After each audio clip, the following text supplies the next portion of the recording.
शेरू एक बहुत ही वफादार कुत्ता था जो एक बड़ी सिक्योरिटी कंपनी में काम करता था। पर एक दिन नए एआई सिक्योरिटी सिस्टम्स की वजह से उसे नौकरी से निकाल दिया गया। शेरू उदास था, पर उसने हार नहीं मानी और शहर छोड़कर एक पुराने खेत में मजदूरी करने लगा। एक दोपहर जब वो खेत की मिट्टी खोद रहा था, उसका पंजा किसी सख्त चीज से टकराया।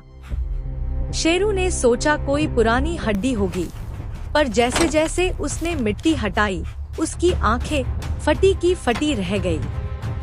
वहाँ एक लोहे का सैंडुक था जो सोने के सिक्कों से लबालब भरा था। उसके बाद खुशी से झूमते हुए खेत में घूमने लगा और अपना जीवन जीने लगा।